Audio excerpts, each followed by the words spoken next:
एक हिंदुस्तान के मानचित्र में एक अलग पहचान है। उस तरह हमने धरातल को उतार कर दिखाने का काम में समस्याओं का समाधान नहीं किया गया, इसलिए रक्सौल को समस्या का शहर कहा जाता है। इसलिए रक्सौल को समस्या का शहर। उस आदमी ने रक्सौल को सजाने और संवारने का काम नहीं किया, बल्कि रक्सौल को लूटने और लुटवाने का काम किया पदाधिकारियों के साथ मिलकर। आपको मालूम होगा कि कई नगर परिषद के पदाधिकारियों पर FIR हुआ है, उनको जेल जाना पड़ेगा और करोड़ों करोड़ों की घोटाला पार्षदों ने और मुख्य पार्षदों ने, उप मुख्य पार्षदों ने और उसके कर्मचारी, बड़ा बाबू, कार्यपालक पदाधिकारी, ये तमाम लोग कलेक्टर साहब के द्वारा गठित जो है जांच एजेंसी के माध्यम से ये सारा बात सामने आया है कि ये चोर और ये बेईमान जनता के प्रतिनिधि नहीं, बल्कि ये चोर और ये बेईमान थे और जनता की खजाने को लूटने का काम किया। जनता के खजाने को, जनता की सुविधा को जनता तक पहुंचाने का काम इन लोगों ने। उन जनता मालिकों को जो इसने पहले विधानसभा में आपको कुछ न कुछ गलतियों की वजह से वो चुप कर गया, फिर आप मेयर प्रत्याशी में लड़ रहे हैं। पहुंच चुके रक्सौल और हमारे साथ जो फ्रेम में देख रहे होंगे वो किसी परिचय के मोहताज नहीं है। सुरेश यादव जी हैं जो रक्सौल से मेयर प्रत्याशी है और इनसे जानना चाहेंगे कि रक्सौल में जो है हर वार्ड में लिखा गया है स्वच्छ रक्सौल, सुंदर रक्सौल, लेकिन यहाँ पे हम लोगों ने 2 दिन पहले वीडियो बनाया था 20 नंबर वार्ड में और 19 नंबर वार्ड में।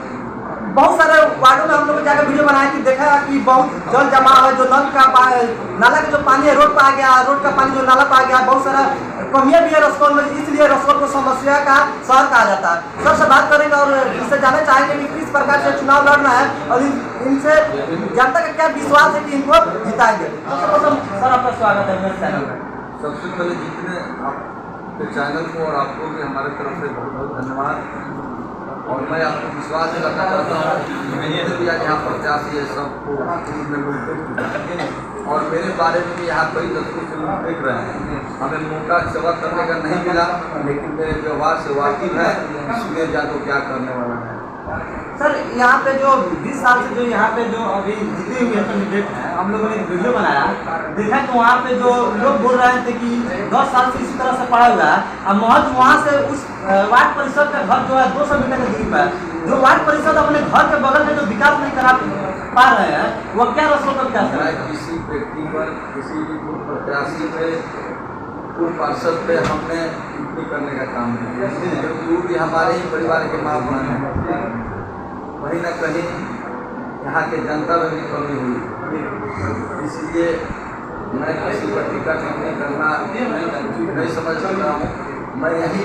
आपके चैनल के माध्यम से रक्सौल के तमाम मतदाताओं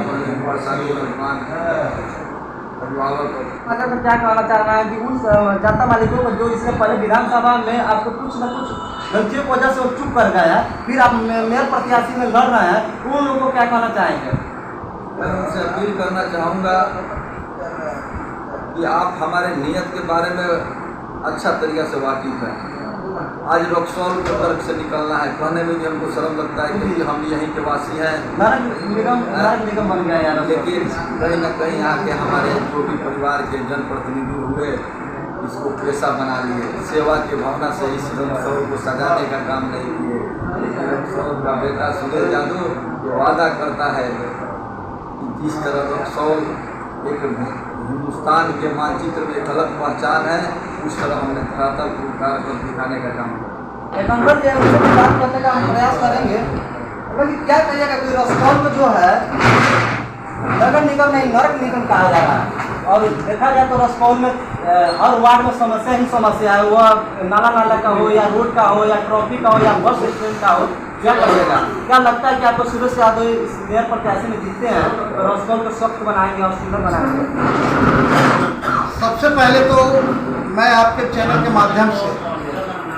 ये बात कहना चाहूँगा कि नगर परिषद, नगर पंचायत, नगर पालिका स्थापना के बाद से मैं समझता हूँ कि आज तक रक्सौल में समस्याओं का समाधान नहीं किया गया, इसलिए रक्सौल को समस्या का शहर कहा जाता है। इसलिए रक्सौल को समस्या का शहर कहा जाता है। और आपने भी कहा है, तमाम चैनल वाले लोगों ने कहा है,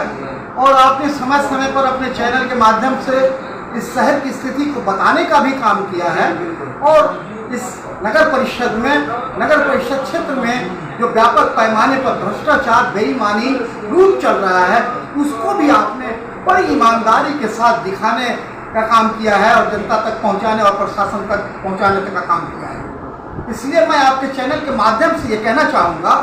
कि सुरेश यादव के प्रति लोगों का विश्वास इसलिए है क्योंकि सुरेश यादव जात पात, मजहब, धर्म इससे ऊपर उठ के आज जनता के बीच जो आ रहे हैं वो विकास को लाने के लिए आ रहे हैं, जनता की मान और सम्मान की रक्षा करने के लिए आ रहे हैं। रक्सौल, अभी आपने कहा है कि रक्सौल जो है अंतर्राष्ट्रीय स्तर का शहर है, लेकिन सुविधा यहाँ कुछ नहीं है और जो लोग भी सैलानी, जो भी पर्यटक आते हैं, जो टूरिस्ट आते हैं, वो यहाँ नहीं रह के भीड़ में होते। ये हमारे लिए दुर्भाग्य की बात है। या जो लोग पिछले दिनों इसकी जिम्मेवारी अपने कांधे पर लिया था, या जनता ने जिस आशा और विश्वास के साथ इन्हें जिताने का काम किया था कि ये आदमी चुनाव जीत कर जाएगा तो रक्सौल को सजाने और संवारने का काम किया करेगा, लेकिन उस आदमी ने रक्सौल को सजाने और संवारने का काम नहीं किया, बल्कि रक्सौल को लूटने और लुटवाने का काम किया पदाधिकारियों के साथ मिलकर। आपको मालूम होगा कि कई नगर परिषद के पदाधिकारियों पर FIR हुआ है, उनको जेल जाना पड़ेगा और करोड़ों की घोटाला पार्षदों ने और मुख्य पार्षदों ने, उप मुख्य पार्षदों ने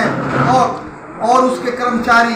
बड़ा बाबू, कार्यपालक पदाधिकारी, ये तमाम लोग कलेक्टर साहब के द्वारा गठित जो है जांच एजेंसी के माध्यम से ये सारा बात सामने आया है कि ये चोर और ये बेईमान जनता के प्रतिनिधि नहीं, बल्कि ये चोर और ये बेईमान थे और जनता की खजाने को लूटने का काम किया, जनता के खजाने को, जनता की सुविधा को जनता तक पहुंचाने का काम इन लोगों ने नहीं किया। इसलिए आज सुरेश यादव को इसलिए लोग मजबूत लीडर के रूप में जानते हैं, अपना बेटा समझते हैं, क्योंकि अगर सुरेश यादव को हम चुनाव जिताने का काम करेंगे, यहाँ की जनता की समझ है, तो ये सिर्फ रक्सौल तक सीमित ही नहीं रह के और किसी दलाल के माध्यम से पटना से राशि और फंड लाने का काम नहीं, बल्कि सीधा जो है ये सरकार तक पैठ रखने वाला लीडर है, मजबूत लीडर है और सीधे जो है पटना और बिहार सरकार तक पहुंचकर रक्सौल को अंतर्राष्ट्रीय स्तर का शहर और इसको सुंदर और खूबसूरत बनाने और सजाने संवारने का काम सुरेश यादव करेगा। इसी आशा और विश्वास के साथ आम जनता आज हर क्षेत्र में, इस्लामपुर से लेकर अहिलवा टोला से लेकर गांधीनगर से लेकर चौधरी टोला से लेकर कोहिया टोला से लेकर टुमरिया टोला से लेकर मौजे से लेकर बड़ा परिमा, छोटा परिमा और ओडिहार चौक, इन तमाम 25 वार्डों की आम जनता, यहाँ के नौजवान, यहाँ के किसान, यहाँ के मजदूर, हर तरह के लोग जो है इस आदमी के साथ, सुरेश यादव के साथ खड़ा होने के लिए हमेशा तैयार है। और आने वाले दिनों में जो चुनाव होगा उसमें आप देखेंगे कि सुरेश यादव भारी मतों से चुनाव जीत कर आकर और जनता के विश्वास पर खरा उतरने का काम करेगा। सर, यहाँ पे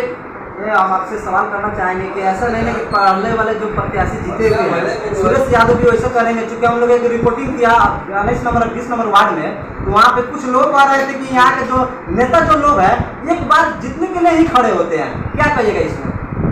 मैं ये कहना चाहूँगा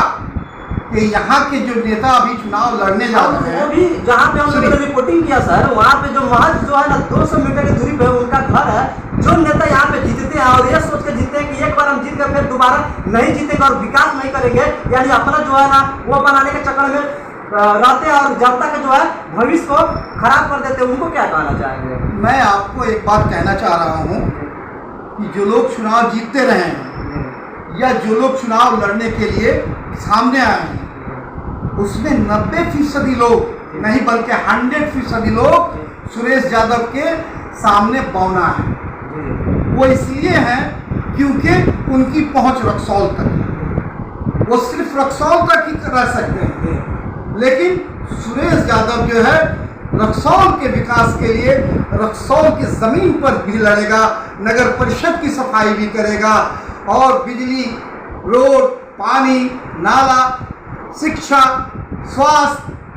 विद्यालय, हर चीज को दुरुस्त करके रक्सौल से लेकर इस लड़ाई को पटना बिहार सरकार तक पहुंचाकर और वहां से राशि लाकर, वहां से फंड करोड़ों अरबों रुपया लाकर रक्सौल शहर को एक सुंदर शहर बनाने का काम करेगा और यहाँ की समस्याओं का समाधान करके जनता के बीच जो है अपना जनता का प्यारा और जनता को चाहने वाला एक बेहतर लीडर, एक सर्वमान लीडर के रूप में अपने आप को स्थापित करेगा, ये हम विश्वास करते हैं। ज़्यादातर सर एक क्या कहना चाहेंगे उन जनताओं लोगों को जो कुछ वजह से जो इसके पहले सुरेश यादव जी के नहीं जिता पाए, फिर इनका एक मौका आया है, क्या कहेंगे? हम उनसे यही आग्रह करेंगे कि जो पिछले दिनों गलतियां हुई हैं उसको सुधारने की जरूरत है और जो लोग स्वस्थ बनाने और सुंदर बनाने की जरूरत है, उसको सुंदर बनाने की जरूरत है और कचरा जो है साफ करने की जरूरत है। बेईमानों को जो है उनको असली जगह पहुंचाने की जरूरत है, क्योंकि 5 वर्षों के अंदर ही नहीं 10 वर्षों के अंदर 25 वार्ड में किसी वार्ड में एक छटाक मिट्टी भी डालने का काम नहीं किया गया और करोड़ों रुपये का लूट जो है मचाया गया, जनता के खजाने को जनता तक नहीं पहुंचाकर उसको अपने तक लूटने और लुटवाने का काम किया गया। ऐसे लोगों को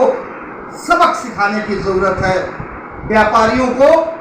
नगर परिषद से बाहर निकालने की जरूरत है और ईमानदार को नगर परिषद में लाने की जरूरत है। मैं समझता हूँ कि सच्चा और बेहतर संघर्षशील और लड़ने वाला आपका जो जिसको आपने कहा है कि आपको बेटा मानता है लोग सुरेश यादव को, तो सुरेश यादव सच्चा जो है जनता का सेवक बन के सामने आएगा और मैं उम्मीद करता हूं कि रक्सौल को सजाने संवारने का काम करेगा और बेईमानों से हम अपील करेंगे कि बेईमानों से इस शहर को छुटकारा दिलवाने का काम रक्सौल की जनता करेगी और जात पात मजहब धर्म से उठकर सुरेश यादव को जिताने का काम रक्सौल की जनता करेगी। आप देख रहे थे वायरल मीडिया, अपना विचार जरूर कमेंट बॉक्स में दीजिएगा। मैं विवेकानंद कुशवाहा, जय हिंद।